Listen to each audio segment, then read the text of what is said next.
tu na hian railway kan nom me ka railway a ti mai la Mizoram rail way ran dut sai rang le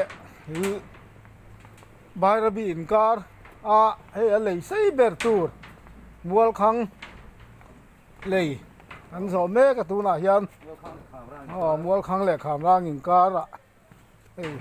hey tam tak chon an zo ngam to lon le sanak an thiam te so lama son tam tak zo kan le ta ti hian ni chu kan nakal zel hei ni chon zo chho ram kan tu man zo chuak ngamang mo asang to khop nuai lam khu an ni la nuai lam han hoi ku chon lu hi hai mum mai no nga in angvel kan ni to lei hi lei ban ania an ti dan boi pui khop mai khu an do dan vel te khu ni ta khu nuai khu cement chun a ban khu patling ni leng pom let riat vel lian ania chunga ti khwan ei nakal zel hei nian ro me jing dewa ila lang thui vak thei lawa hian khu tilai khu gas plan Mizoram ina gas kan stock ve na mun gas plan na khania so lam rang vel so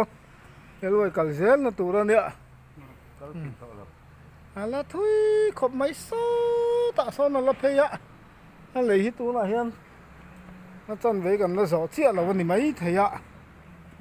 hei an le de zela an thian te ho chu hian khu wa rang lei wa rang lei khu motor kal meka bong pachal te po khu an lang te rai maya motor po khu aske thei mang lo khu an ta ton so ta so motor khu pual rang lui na khu tilai khu tlong ania nakal chin zelila lu chu hai du khop bai hei a lei hi om zia hi hian hei an ban khu vel khu nia hian a rel kong ba ka hi tianak ong veka hei tu na chon na thokan la oma wangin len la do me ka wangin hian an sing kal na tur te mi thirian pha ta chon kan kala lu chu hai du khop mai khai